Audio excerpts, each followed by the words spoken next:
Hello friends, today we are going on the next part of our textbook, His First Flight. So let's go. Activity on the lesson, His First Flight from 10th standard textbook. So friends, if you haven't subscribed to this channel yet, please subscribe it and press the bell icon to get our latest video updates. So let's get started. His First Flight, English Workshop. State whether the following statements are true or false. The young seagull was not confident about the ability of his wings. True. The young seagull's parents guided and improved his siblings in the art of flying. This statement is also true. When the young seagull pretended to be falling asleep, his parents noticed him. This statement is false. Flying across the young seagull, the mother dropped a piece of fish into its beak. False. Next question. Complete the following statements. The seagull is afraid to fly because he thinks that his wings will not support him. Young birds are afraid to make their first flight because they don't have any practice and it's their first time. Human beings find it difficult to face great challenges because they are not sure of success. Maybe they have no confidence and experience. Now let's see next question. Read the following words carefully and make meaningful sentences of your own. And the words are plentifully, bacon, wet, monstrous, curveting and soar. मित्रांनो पहिला शब्द आहे plaintively. Plaintively means मॉर्नफुली, दुःखाने किंवा शोकपूर्णपणे. They plaintively announced that we have lost our 20 soldiers in the attack by China. दूसरा शब्द आहे beckon. Beckon means to call by gesture, इशारा करून बोलावणे. My friends were beckoning me to play cricket. Next word is whet. Whet means sharpen, धार लावणे. Before cutting the meat into pieces, the butcher whet his chopper. Monstrous. Monstrous means shocking, bhayanak. We were terribly frightened when we saw monstrous elephant. Curveting. Curveting means leaping like a horse. हवेमध्ये झेप घेणे. The eagle was curveting to land onto the ground to catch his prey. And the last word is soar. Soar means to fly. उंच उडणे. We cannot soar in the sky like a bird. मित्रांनो आता आपण पुढील प्रश्नाची उत्तरं पाहूया. Read the following words carefully and fill in the blanks by choosing appropriate word given in the brackets. Afraid, plunged, appeared, shrilly, skimmed, revered, cowardice. Answer. Arun is full of cowardice. The violin played very shrilly. Ravi said, "Are you really afraid of the dark?" The whole village plunged into darkness.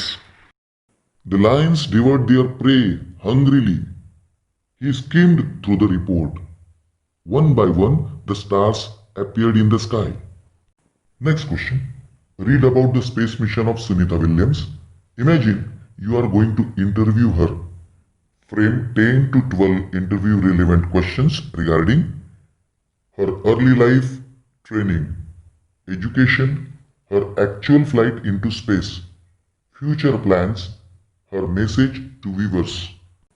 Sunita Williams यांना विचारण्यासाठी आपल्याला 10 ते 12 interview relevant questions तयार करायचे आहेत. आणि त्याचे विषय असतील हर अर्ली लाईफ, तिचं अगोदरचं जीवन, ट्रेनिंग, तिने घेतलेलं प्रशिक्षण, एज्युकेशन, शिक्षण, her actual flight into space, अवकाशातील तिचं उड्डाण, फ्युचर प्लॅन्स, तिच्या भविष्यातील योजना, हर मेसेज टू व्ह्युअर्स, दर्शकांसाठी तिचा संदेश. या सर्व बाबतीत तिला आपल्याला प्रश्न विचारायचे आहेत. 10 ते 12 प्रश्न आपण तयार करणार आहोत. Answer. Could you please tell me about your birthplace and family? Where did you spend your early life? When did you start your training?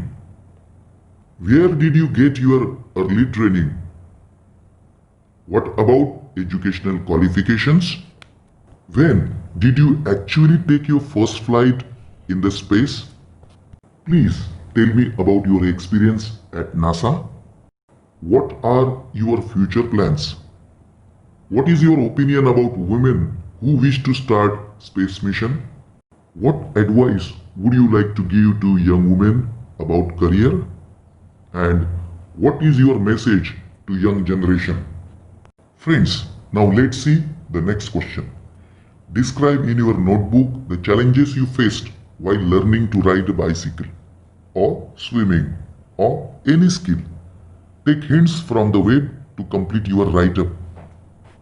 Learning bicycle, challenges, confidence, risk, daring, fear. Challenges while learning bicycle. Cycle चालवायला शिकताना येणारी आव्हानं. It is not easy to learn or master the skill. एखादं skill, एखादं कौशल्य शिकणं किंवा त्या कौशल्यामध्ये मास्टर होणं हे सोपं नसतं. It may be cycling, swimming और एनी अदर स्किल. मग ते कदाचित सायकल चालवणं असो, पोहणं असो किंवा इतर कोणतंही स्किल असो. Let us consider learning to ride a bicycle. चला सायकल चालवायला शिकण्याचा विचार करूया. The first thing and the important one is the daring to accept the challenge. पहिली आणि महत्वाची बाब म्हणजे डेअरिंग टू एक्सेप्ट चॅलेंज. आव्हान स्वीकारायचं धाडस असलं पाहिजे. One cannot learn cycling without someone's help. दुसऱ्याच्या मदतीशिवाय कुणीही सायकल चालवायला शिकू शकत नाही. My brother help me to increase my confidence and encouraged me. माझ्या भावाने मला माझ्यातला आत्मविश्वास वाढवायला मदत केली. Help me to increase my confidence and encouraged me. आणि मला प्रोत्साहन दिलं. There is risk of falling down. खाली पडण्याची भीती असते. I fell down twice but my brother कन्सोल्ड me and encouraged मी. मी दोनदा खाली पडलो पण माझ्या भावाने माझं सांत्वन केलं अँड एनकरेज्ड मी. मला प्रोत्साहन दिलं. I am a daring boy so I dared and learned balancing. मी एक धाडसी मुलगा आहे म्हणून मी धाडस केलं आणि बॅलन्सिंग करायला शिकलो, म्हणजे तोल धरायला शिकलो सायकलवर. There was no fear in my mind. माझ्या मनात भीती राहिली नाही. Within 8 days I started cycling alone. 8 दिवसाच्या आत मी एकटाच सायकल चालवू लागलो. Project. Collect the career options related with flying. Find out the institutes where training of your options is given. Find out the detailed information about the fees, duration of the training and future prospects of it. Answer the career options with flying. Number 1. Maintenance, engineering and mechanical. 2. Ground staff. 3. Crew members. 4. Pilots. 5. Commercial pilots. And 6. There are other posts available also. आता आपण याचं training देणाऱ्या ज्या काही institutions आहेत त्या पाहूया. There are total 17 institutions where training is given. 7 institutions are in Maharashtra. Some of them are as follows. अशा प्रकारचं ट्रेनिंग देणाऱ्या एकूण 17 इन्स्टिट्यूशन्स आहेत. त्यापैकी महाराष्ट्रामध्ये 7 आहेत. त्यातील काही खाली दिलेले आहेत. College of aviation Mumbai. Jet India institute of aviation Pune. Pune institute of aviation technology and wings college of aviation and technology. Language study. मित्रांनो, होमोफोन्स आणि होमोग्राफ्स विषयी आपण माहिती पाहूया. पहिल्यांदा होमोफोन्स म्हणजे काय, तर इंग्रजीत काही शब्द असे असतात की ज्यांचे उच्चार म्हणजेच प्रोनाउन्सिएशन सारखेच असतात, परंतु त्यांचे स्पेलिंग किंवा त्यांचा मिनिंग हा वेगवेगळा असतो. अशा शब्दांना होमोफोन्स असं म्हणतात. उदाहरणार्थ फेअर, फेअर या दोन्ही शब्दांचा उच्चार फेअर असा एकाच प्रकारे होतो, परंतु त्यांचे स्पेलिंग व अर्थ हे वेगवेगळे आहेत. फेअर म्हणजे छान किंवा सुंदर किंवा गोरा किंवा जत्रा.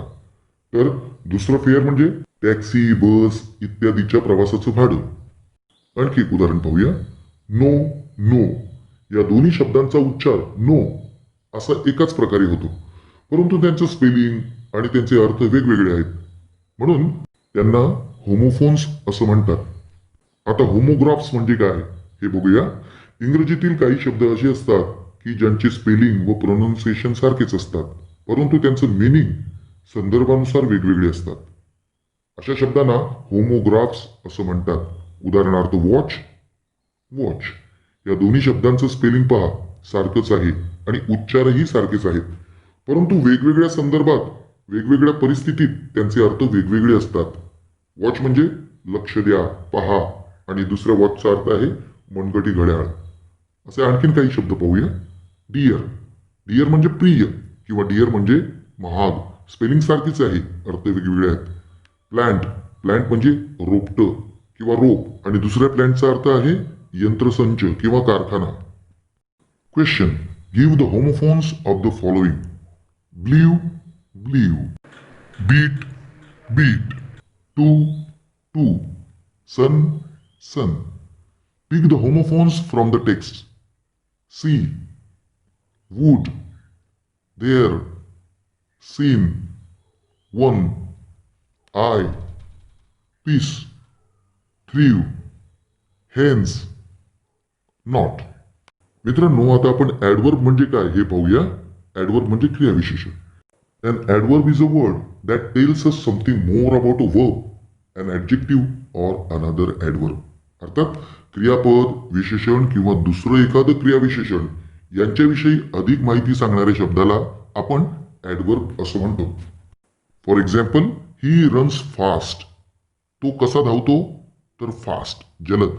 म्हणजेच रन्स या क्रियापदाविषयी अधिक माहिती सांगणारा शब्द आहे फास्ट, म्हणून तो ॲडवर्ब आहे. The girls sang sweetly. मुली कशा गातात? स्वीटली.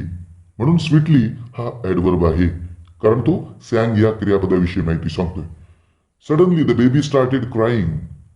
यामध्ये बाळ कसं रडू लागलं? तर सडनली, अचानकपणे. म्हणजेच सडनली हे ॲडवर्ब आहे. तर काही ॲडवर्ब हे विशेषणाविषयी अधिक माहिती सांगत असतात. उदाहरणार्थ, this chain is very sturdy. साखळी किती भक्कम आहे? खूपच. व्हेरी, या ठिकाणी व्हेरी हा ॲडवर्ब आहे. The tea is too hot. चहा किती उष्ण आहे? तर टू, खूपच, फारच. म्हणजेच या ठिकाणी टू हा ॲडवर्ब आहे. त्याचबरोबर आपण पाहिलं की एखाद्या दुसऱ्या क्रियाविशेषणाबद्दल अधिक माहिती सांगणाऱ्या शब्दाला देखील क्रियाविशेषण म्हणजेच ॲडवर्ब असं म्हणतात. त्याची उदाहरणं पाहूया. You should run very fast. तू कसं धावलं पाहिजेस? व्हेरी फास्ट, खूपच जलद गतीने. या ठिकाणी फास्ट हे ऑलरेडी एक ॲडवर्ब आहे आणि त्याच्याबद्दल अधिक माहिती सांगणारा शब्द व्हेरी, तो देखील ॲडवर्ब आहे. शी रॅन व्हेरी स्लोली. ती किती सावकाश धावली? व्हेरी स्लोली, खूपच सावकाशपणे. ऑलरेडी स्लोली हा ॲडवर्ब आहे आणि व्हेरी हा त्याबद्दल अधिक माहिती सांगतो, म्हणून तो देखील ॲडवर्ब आहे. Now explain how the underline homographs differ in meaning. He saw his two brothers. In this sentence, the word saw is used as verb and it shows past tense. Second sentence, the woodcutter cut the weakened branch with his sharp saw. Friends, saw is the noun in this sentence. Saw means karvat. Next sentence, the bird injured his wings. Here, the word wings is used as noun. Pankh. He lives in the C wing of the building. Here, wing means a section of a big building. एखाद्या building मधील एक विभाग. पुढील वाक्य बघूया. The aeroplane will land at 9 p.m. sharp. Here, land is used as a verb. म्हणजेच खाली उतरणे. He owns 10 acre of land. In this sentence, land is used as noun. Land म्हणजे जमीन. The head of the institution was on leave.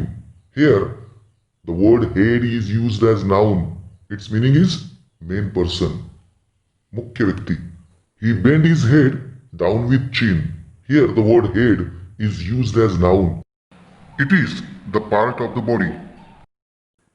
Read the following sentences carefully, underline the verbs and find out the tenses in the sentences. Verbsला underline करून आपल्याला त्या वाक्याचा tense ओळखायचा आहे. The sun was now ascending the sky.